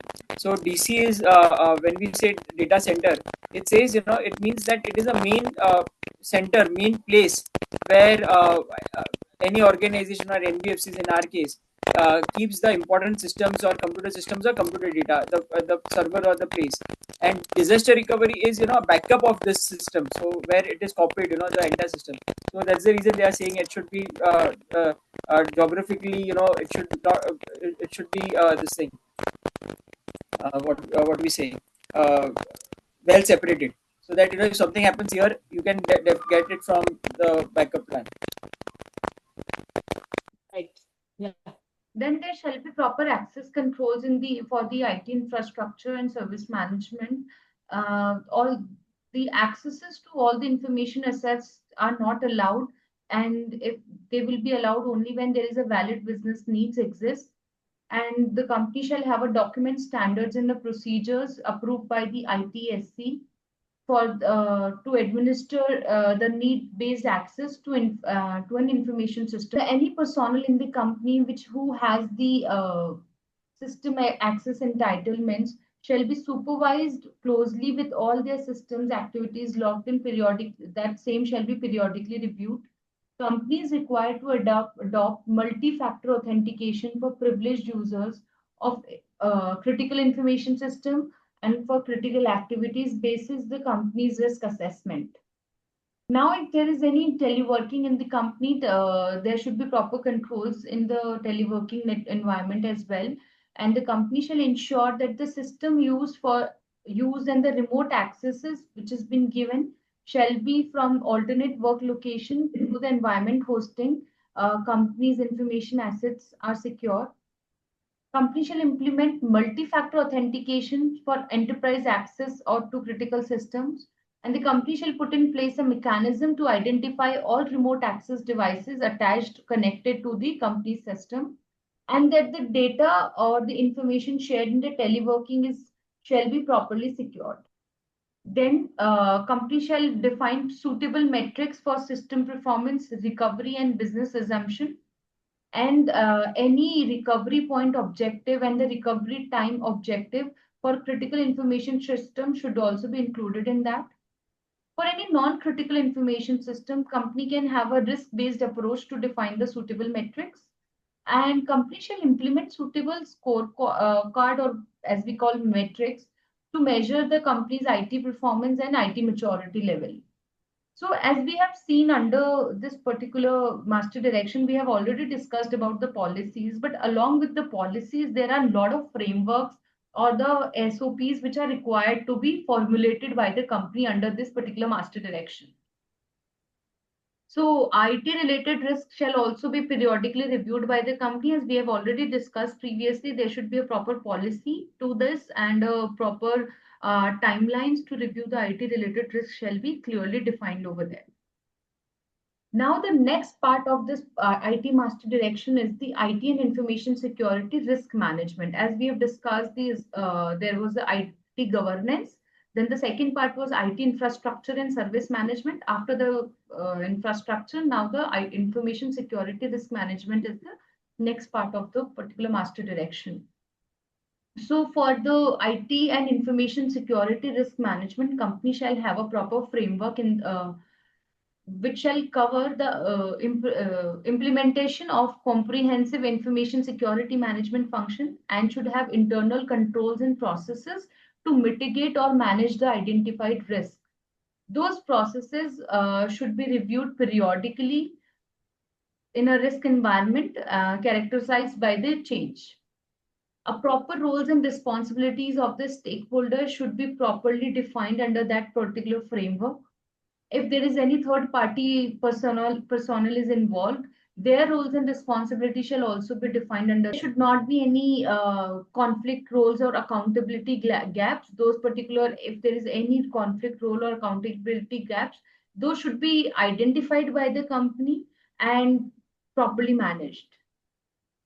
If there are any critical information systems in the organization, that should be properly identified, and fortification of the security environment of such system should be done by the company and should be clearly mentioned. There is a requirement to implement any necessary system, new process or controls for ensuring this secure storage or transmission or processing of any data or information.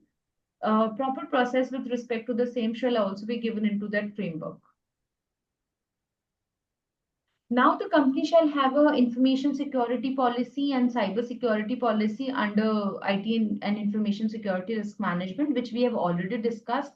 But a very important aspect to the information security risk management is that a company shall have a senior level executive in the company who shall be in the rank of either in the general manager or equivalent position.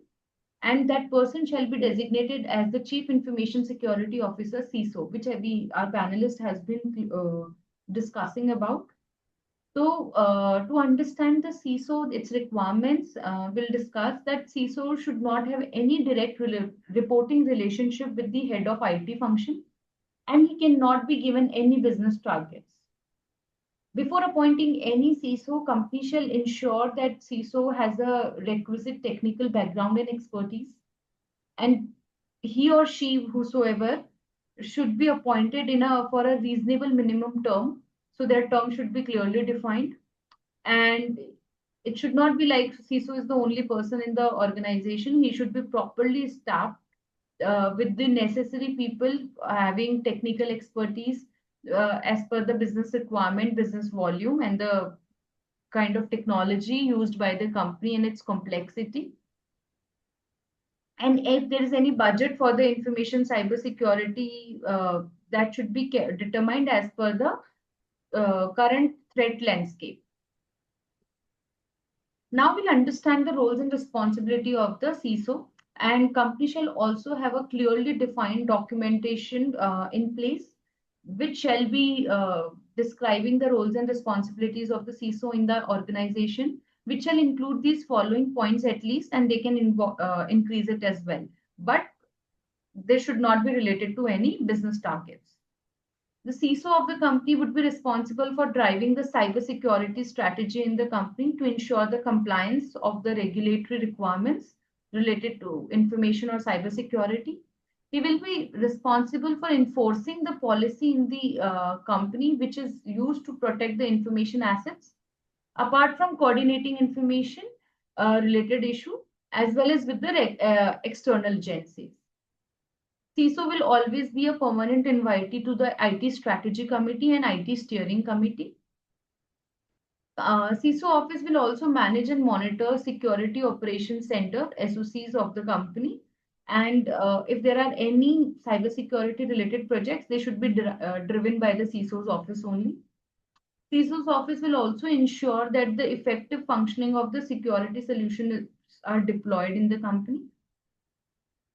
CISO should directly report to the executive director or any equivalent executive overseeing the risk management functions of the company.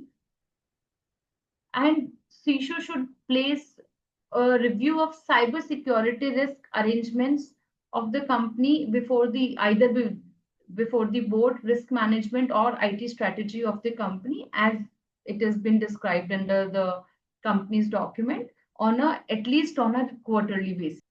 Now to understand the risk assessment, because we have discussed whatever the infrastructure companies required. Now from the security perspective, risk assessment is also a very important aspect for an NBFC.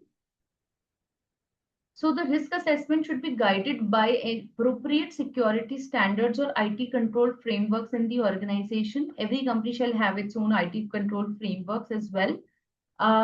Companies are required to ensure that all the staff members and the service providers are required to comply with the extent information security and acceptable use of policies as applicable to them. Companies also required to review that their security infrastructure and security policies at least annually. Proper steps should be taken to tackle if there are any cyber attacks, which may include phishing, spoofing attacks, or their adverse effects should be mitigated. Now, under this IT information security risk management, we'll understand the conduct of vulnerability assessment, which is VA, and penetration testing, PT. Those NBFCs which uses critical information system and in the demilitarized militarized zones, having the customer interface, vulnerability assessment shall be conducted at least once in 6 months, and penetration testing shall be conducted once in 12 months. There is one question has come actually. Kindly comment the risk assessment from the compliance angle. What minimum shall be covered in it? No, I think that there is no specific prescription on what needs to be covered in the risk assessment. Very big question. Yeah, so basically it says that they shall be guided by the appropriate security standards and IT control frameworks. And if you see right in the beginning of the session, Sakshi ran us through the IT strategy committees, this thing, the terms of reference or their responsibilities, in which she said that the IT function itself, and we can extrapolate it to the risk assessment. It should be in line with the company's IT maturity, digital depth, their own size, complexity, and various other factors. What threat environment are we in? Who are we dealing with in terms of vendors in the IT ecosystem, etc. So this is there is no specific prescription to this. So I think it will vary from entity to entity. You are right, Srividya. There are All, two aspects. There are two aspects. One is they are talking about the compliance. Other, they are talking what minimum we should do. As you rightly touched upon, anything risk assessment has to be done. Once the risk assessment is done, you classify the risk, whether it is actually a very high risk, or it is a medium risk, or it is a low risk, or the negligible risk. Depending upon that, your compliances will actually come into picture. Correct. If it is a high risk, immediately action to be taken without waste of the time, address the things. Okay, if it is a medium risk, okay, there is some time leeway is available and other thing and all you can act upon. If it is a negligible risk, you can decide whether we can do it or we can live with it, whatever it is and all this thing. Much will depend upon as a situation to situation based only the risk assessment is actually done. Correct. Yeah. Correct. For the non-critical information system, risk-based approach shall be adopted by the company, and the requirement and the periodicity for the conduct of vulnerability assessment or penetration testing can be decided by the company. So this VA-PT shall be conducted only by the trained and independent information security experts. Such VA or PT shall be performed only on the shall be performed in the production environment. Under some circumstances, PT can be, so penetration testing can be conducted in the test environment, but the version and the configuration of the test environment should resemble the product environment only. And if there is any deviation in the test environment or the production environment, it should be properly documented and approved by the ISC committee, Information Security Committee. Now, to ensure to fix the identified vulnerabilities and the associated risk along with that in a time-bound manner, proper corrective measures and compliance is sustained to avoid, proper corrective measures shall be taken, and the company shall ensure that a reoccurrence of such risk of known vulnerabilities should be done again. If there are any vulnerabilities, known vulnerabilities as available in common vulnerabilities and exposure database, so company shall ensure that those should not be, done or should be avoided from reoccurrence. A documented approach for conduction of vulnerability assessment or penetration testing shall be put in place by the company, which shall cover the scope, coverage, and vulnerability scoring mechanism, and any other aspect which is related to the company. And this company can also apply to the information system hosted in the cloud environment. Now, company shall have a proper incident response and recovery management as well. Company is required to analyze if there are any cyber incidents for their severity, impact, and their root cause, and proper measures and corrective and which are corrective and preventive to mitigate the adverse impact of those incidents in the business operation shall be taken by the company. A written incident response and recovery procedure shall be formulated by the regulated entity, including the identification of the key roles of the staff in the company or any outsourced staff who is handling the such incidents. A proper communication plans for escalation or reporting of the incidents to the board or any senior management or to the customers as required shall be available in the company. And company is required to notify certain or RBI regarding such incidents as per the regulatory requirements. Company shall establish proper process to improve incident response and recovery activities and their capabilities through the lessons learned from the past incidents while conducting those tests and drills. A proper effective company shall ensure that the effectiveness of crisis communication plan shall be conducted on a periodic drills with this. Now the fourth part coming under this particular master direction would be business continuity and disaster recovery management. So under this, company shall is required to have a business continuity plan and disaster recovery policy, which we have already discussed. Now, under this disaster recovery management, company is required to define the proper periodicity for the disaster recovery drills for any critical information which has been done by the company. Those periodicity shall not, be lower than this. At least on a half yearly basis, the company is required to conduct those DR drills. Company can do it on a monthly, quarterly, or whatever basis, but cannot exceed this requirement of half yearly basis. If there are any issues observed during the DR drills, that should be resolved and same should be tested again so that a successful conduct of the drill is been done before the next cycle only.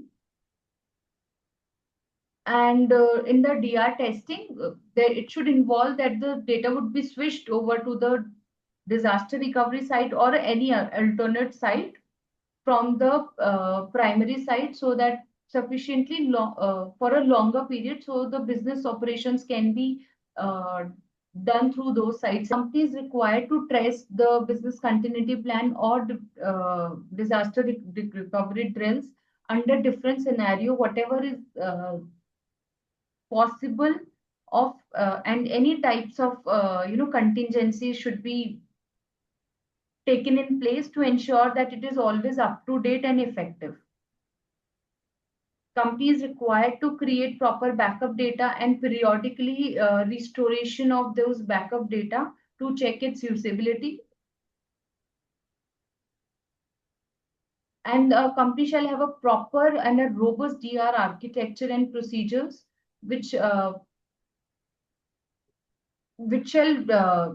define the RTO and RPO for any recovery operations in case of the contingent. Company shall prioritize achieving minimal RTO and a near zero RPO for critical information system.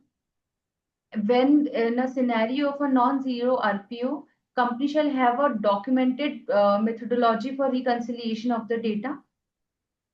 All the configuration of information systems and deployed security patches at the DC or DR sites should be identical. And all the BCP and DR capabilities in critical interconnected systems and networks, including those of vendors and partners, shall be ensured. Company should show that should ensure that they are ready through collaborative and coordinated resilience testing, which meets RE's RTO. Now the last part under this particular master. So on the previous slide, want to add something. Yeah. When you say RPO, RPO. So RPO is nothing but the recovery point objective. So when you say what is RPO, if I want to explain in a very simple term, so it is like the capacity of NBFC to lose the data if something goes wrong. So when I say zero RPO means they will expect no data loss is acceptable if system and system must be backed up in real time. And when we say non-zero RPO means some data loss is tolerable. So they that is how it is. For few minutes or few hours, if you don't get the data, it doesn't have a disruption in your business. So that is what RPO is. Now the next part under this master direction is the information system audit. So audit committee of the board is the responsible person for exercising oversight of the information system audit in the company. And audit committee is required to review the critical issues highlighted related to any IT, information security or cyber security.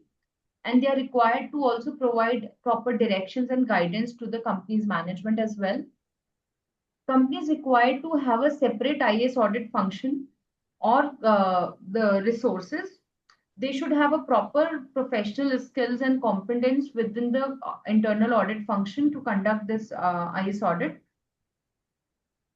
If company is using external resources for conducting IS audit, and the responsibility and accountability of those external IS audits would continue to remain with the competent authority within internal audit functions. Company is also required to carry out to have a proper IS audit planning and should be adopted having a risk-based audit approach.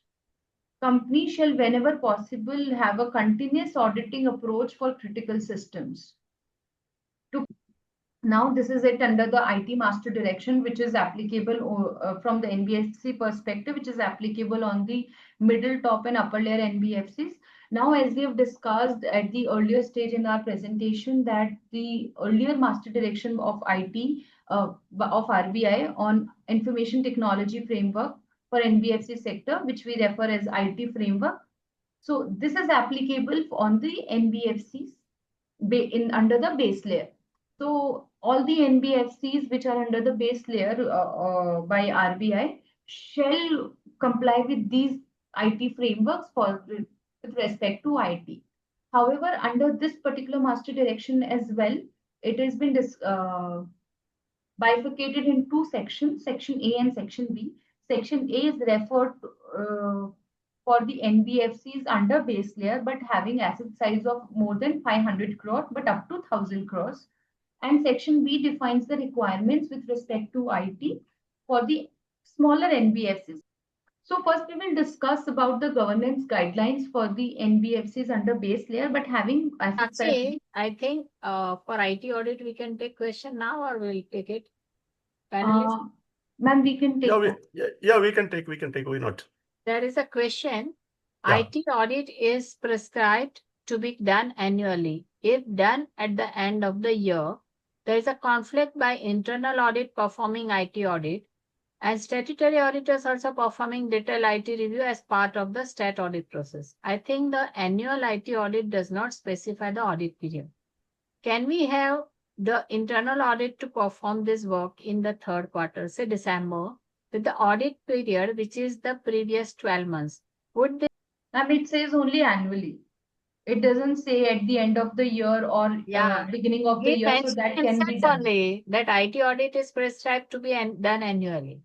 So that's why it's telling that internal audit is also doing, then statutory audit is also doing, and so, that's why he is suggesting. So that is why he's specifically asking question. It is mentioned annually, but if I do at the end of. But company must be placing their internal audit report for the time period as well. So it should commensurate with that as well. See, internal audit does not have any year-end other thing at all. Internal audit is the ongoing basis, which is actually done on the perpetuity, depending upon what are the areas you are performed to do it, etc. That is what the internal audit goes. But as far as the statutory audit is concerned, yes, it is a specific period which is actually mentioned at the end of the year. By and large, it is on 31st of March, barring some of the companies who fall at the calendar year. That is there. So, really speaking, the clash what he is referring is only with the statutory auditor. If we can manage, nothing. Otherwise, there is no problem. Otherwise, because it is only mentioned annually, but they are allowed to strategize, they are allowed to do it accordingly. Because here, there is no specific period is not covered as Srividya says actually. Any comment by panelist? So, ma'am, what I think is, according to me, this is a very reasonable and practical way of if it is that way. Only it should be documented properly. It should be as per the audit plan. I don't see any challenge here. It can be taken as compliant. And especially, you should cover previous 12 months properly in detail. Correct. So if you meet the regulatory expectations, I think it is proper. Yeah, at the end of the year, you are doing for 3 months kind of thing. It should not look. You should cover actually. And of course, it is ultimately your protection only. Again. Hemant, I have got one clarification from you to understand better. This IS audit, whether it can be done by the internally employing the people who are the expert, or we necessarily need an external person like a statutory auditor only can do. So, sir, IS audit is typically, it can be performed by internal auditors also. There's no issues, many of the NBFCs does IS audit through internal audit system. That's not an issue. Even external firms can be appointed for this. But they should have IT expertise. That's very important. So if your internal auditors does not have IT expertise, or it doesn't have certified professionals to do this, then there is a problem. That means probably whosoever you employ, he should be a CISA certified professional. Yeah, correct. CISA, if I understand correctly. Correct, sir. CISA or CISSP, sir. Okay. Which is certified systems security professionals. So that means it is similar to internal audit. Either the internal audit can be done by people in-house, or it can be outsourced. It can be done by the external auditor. It is something like that, if I understand correctly. Yeah, sir. So as per RBI, sir, you cannot outsource internal auditors, but you can co-source them for your work. But you cannot outsource the entire activity outside. Okay. Okay. Yeah. There is another question. DR test frequency of half year should be considered rolling period from previous test, or H1 and The frequency of year should be considered. It basically says, you have to do twice in a year. That is the meaning, in layman language. So it's like, at least twice in a year you have to do it. So it's half year, H1, H2 generally people do, rolling out in 6 months. As long as the gap is six Yeah. months, it can be in any format. Like this IT framework, what we will be discussing for the base layer is generally the things are same, but for the base layer, it is not as stringent for the middle layer and upper layer as well. So first, under this IT framework as well, there is IT governance, which is the responsibility of the board of directors and the executive management. And companies required to have a proper, well-defined roles and responsibility of the board and the senior management for implementation of IT governance. And under that particular framework or a policy document, the roles should be properly defined, which enables the effective project controls in the organization.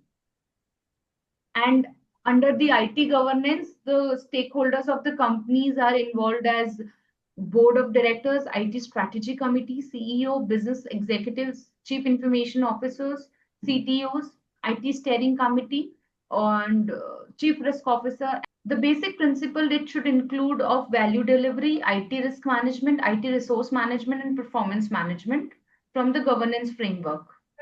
And it is a continuous process. Then it is also required to formulate a IT strategy committee. The base layer NBFCs having more than 500 crore asset size. So under that IT strategy committee, the chairman of the committee shall be the independent director. And the chief information officer and chief technology officer should also be part of the committee. It should meet at least this committee should work in partnership with other board committees and the senior management to provide the proper inputs to them, and should review and amend IT strategies in line with the corporate strategies, board policies, and review cybersecurity arrangements, and if there is any other matter related to the IT governance in the organization. And the deliberations of the IT strategy committee could be placed before the board as well. So the roles and responsibilities of the IT strategy committee are as defined that they should approve all IT related policy documents, and they should check if the management has implemented proper processes and practices in place as it is mentioned in those policies. If there are any IT investments made by the company, so committee is required to check a balance of risk and benefits as per the budgets are acceptable. Any method that measurements the management uses to determine the IT resources should be achieved having a strategic goals and provide a high level direction for sourcing and use of IT resources. ITIC should also ensure a proper balance between the IT investment for sustaining companies' growth and becoming aware about the exposure towards IT risk and control. Sakshi, there is a comment that I think IT strategy committee meeting should be held quarterly. Ma'am, it is in the IT master direction for the middle, top, and upper layer NBFCs, but under this IT framework, it is within 6 months for the base layer NBFCs. Okay. Right. It is again the scale based, no? Because as we see earlier also, that is what she is explaining now, the scale based, because it is actually scale based. Yeah. Because in the basic layer it is half, and other layers it is actually quarterly. Yeah. So one more things are come. Kindly explain the requirement of the KSC. Our NBFCs have developed one portal for KSC. However, before the rolling out, we are a compliance professional. What shall be ensured from RBI angle? We have to sign off for the company file of the portal. Now the KYC, I think Hemant has actually touched upon. KYC by cannot be actually outsourced, but there are certain master direction has been issued only with the associate company. You have to go by that requirement, you have to fulfill that. Seems to be a very specific question to the organizations. Probably without having any fuller detail, we will not be able to answer this actually. Yeah. Analyst, if you want to comment, please.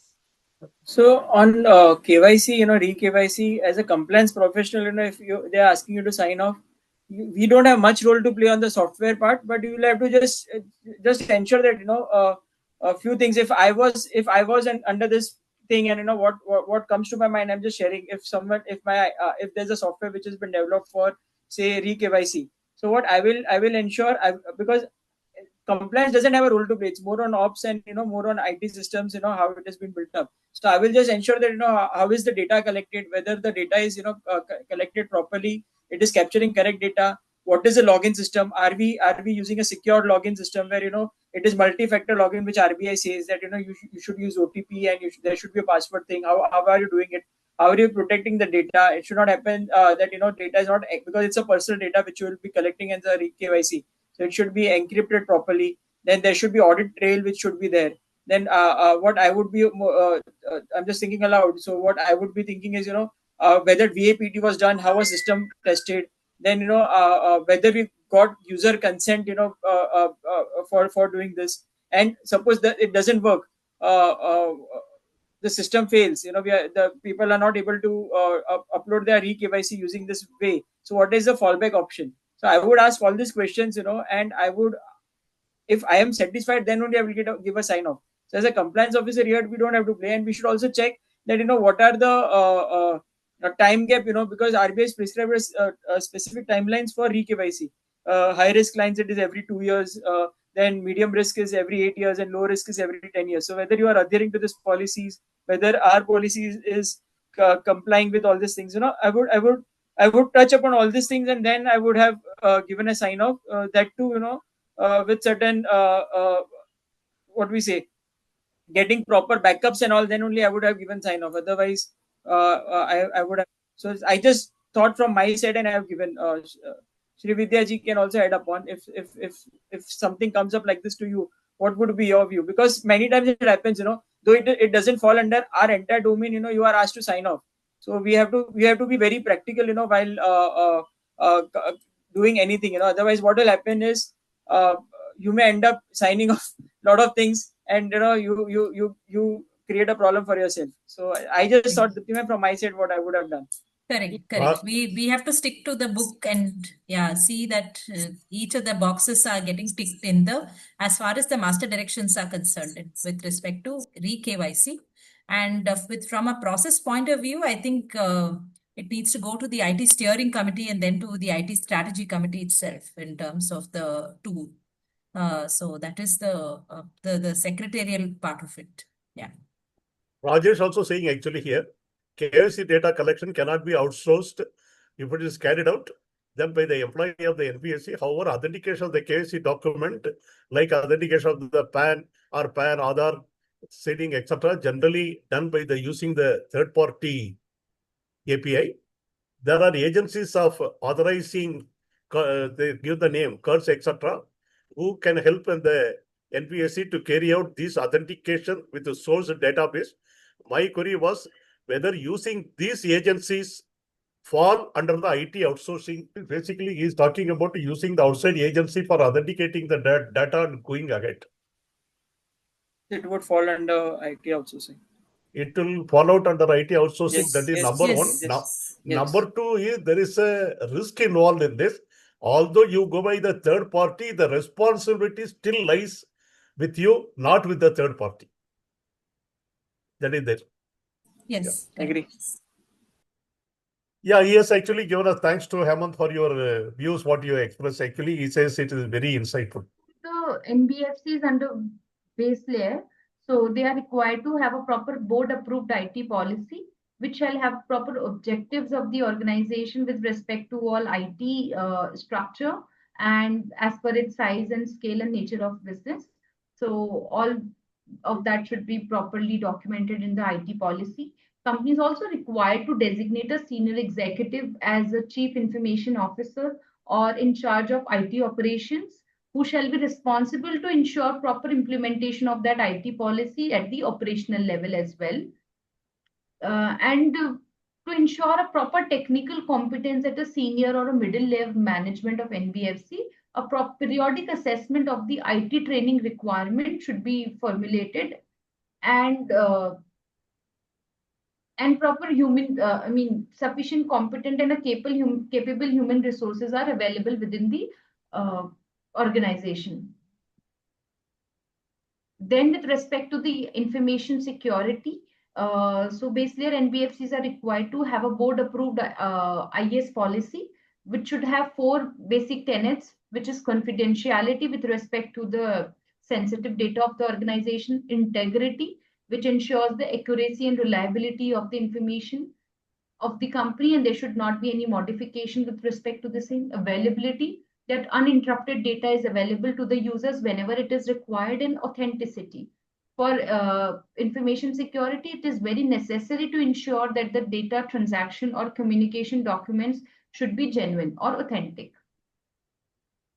Now, under information security as well, Actually, it's 1 o'clock. How many slides you have? I still have around 25 slides, ma'am. Oh my God. So Oh this, my God. this IT framework is majority, it's kind of a repetitive nature, but not as stringent as IT master direction for the base layers. So what to do, panelists? What you suggest? Shall we? I think, broadly, all the slides which are going to come are nothing but, type of things that we have covered earlier. So I think if we skip those slides, and, Sakshi, if you want to just highlight 1 or 2 points which you feel it is different, then I think we can close and we can have more questions if something is required. Yeah. But I think everything is getting covered. Yeah, it will be repetitive from now on. Yeah, correct. Yeah, I try to cover fast. 5-10 minutes you cover, because that question, if anyone is there, we can. I'll do that, ma'am. Yeah. I hope participants, we have no choice because the slides will be there. And of course, please rest assured, this will be uploaded on our YouTube channel, Decoding Corporate Law with Mehta and Mehta. You can refer there because you can read that and it is repetitive. That's why we are doing. Thank you. Yes, Sakshi, go ahead. Yeah. So for the information security perspective, the base layer NBFCs are required to identify and classify the information assets and should have a proper detailed inventory for the same. And the function should also be segregated with respect to the security or any other duties which are required to be fulfilled under the IT, with the proper staff and level of skill as required to do their job. And a role-based access control is required to be given. Whosoever is properly, it should be well defined within the organization about the user roles, their administrator rights, user manager, and the application owner. And accordingly, the access should be given to those who are in the particular roles or the system.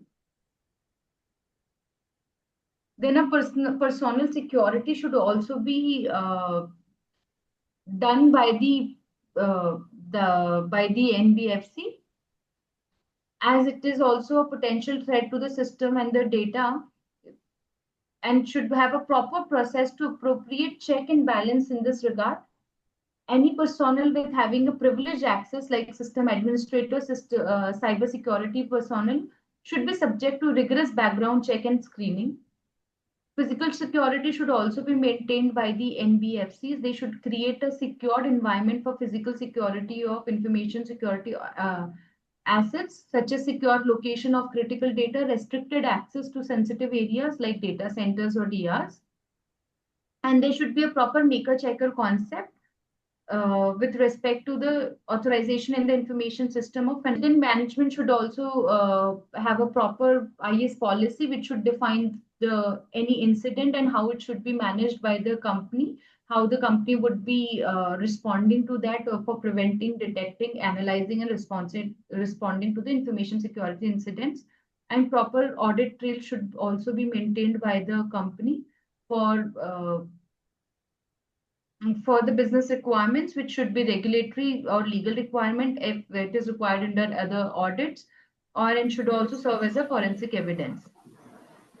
Public So I run past through the the balance slides also. I think Sakshi have covered the things. So if Dipti ma'am and Sakshi you agree, or and even Shri Vidyaji, I think those other slides are repetitive only of the earlier things. So Yeah. So I'm just trying to touch upon it and not going in major details, right?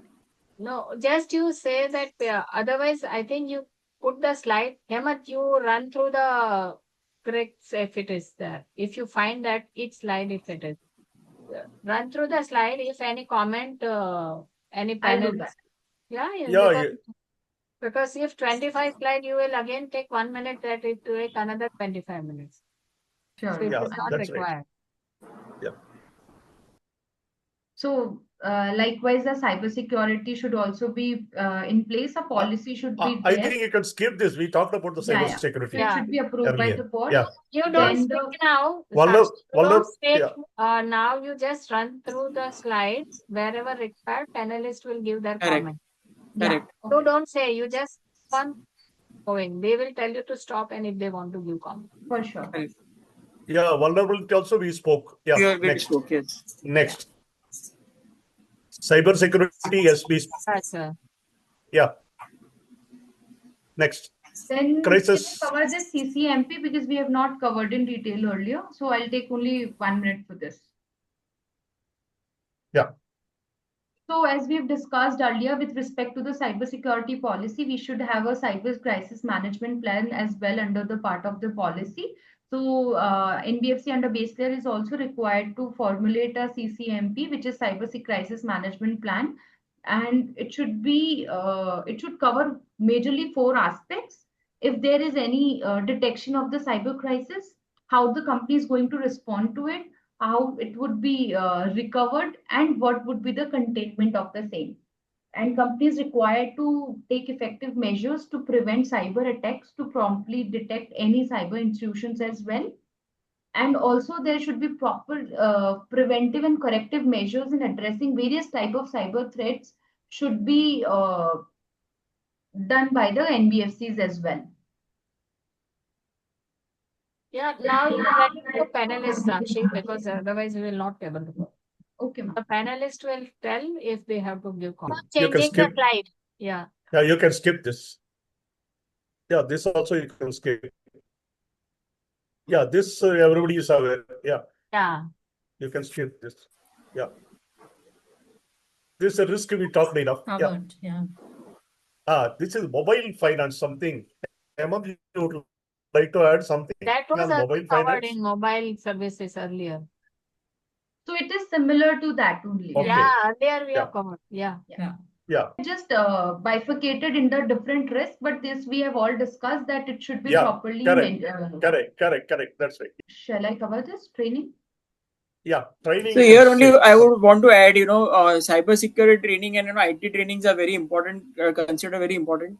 What to do is generally our IT teams also sends some type of emails purposely to all the employees, and if they click the link, then they have to compulsory go for 2 hours training on cyber security, because they didn't they fall into the phishing part.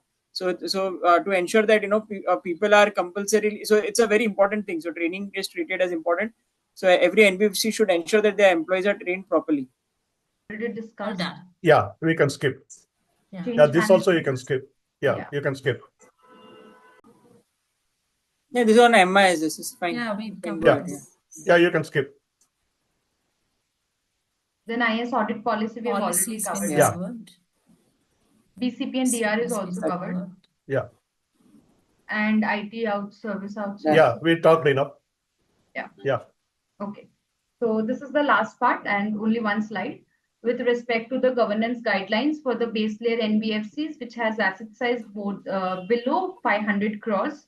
So they do not have to go or follow very extensive guidelines with respect to IT, but it is suggested that as these NBFCs are considered as a smaller NBFCs, they should develop basic IT system for maintaining their database in the organization. They should have one policy, which is information technology policy, or could be called as information system policy as well. And it should have a basic standards with respect to IT. which includes the security aspects such as physical, logical access controls, and have a well-defined password policy. It should have a well-defined user role as well, a maker-checker concept to reduce the risk of error and misuse, to ensure reliability of information, and information security and cybersecurity related things should be mentioned under this policy. Also, the requirements with regards to mobile financial service, social media, which we have already discussed earlier, if all these things are there in the smaller NBFC, they should cover such points as well under their IT policy. And the system generated reports for the top management, which summarizes about the financial position, operating or non-operating revenue, expenses, cost, benefit should also be done through their IT. Proper RBI return should be filed by these NBFCs, and a BCP policy, which is business continuity policy, should also be as approved by the board of directors of this smaller NBFC, should also be there to ensure regular oversight. To ensure a business continuity of the organization, and the regular oversight by the board by periodic reports placed at least once in every year should be done by the smaller NBFCs. An arrangement for backup of the data with the periodic testing should be done. An IT system should be progressively scaled up as per the size of the NBFC, and as it increases its size or the complexity under its operations, the IT system should also be improved by the smaller NBFCs. So this is it for the master direction under IT. Thank you. Thank you. Now we can take the questions. Thanks, Sakshi. You nicely covered everything. It's although I took the new topic and other things and all, it's very good to It was very complex and vast topic, honestly. Yeah. But she presented it very well. Yeah, complex, vast, and very dry, and not. But then I'm also happy that we discussed in a very nicely and very proper manner. Anyone who may want to understand things, they can understand very easily while going through. Yeah, you rightly mentioned, because there are so many jargons and IT related words, and that you have to understand. And as somebody said, that you have to sign off. That everyone just throw on you that you are compliant, that sign off everything. So then we have to bring in control box. You are also involved in sign off, not only compliance. Yeah, I think all the questions we have covered, Mr. Bala, right? We have covered all questions, and I don't see any hand is risen actually here. Yeah. Anyone who wants to say, they can raise the hand. Otherwise, we'll close the session. Yeah.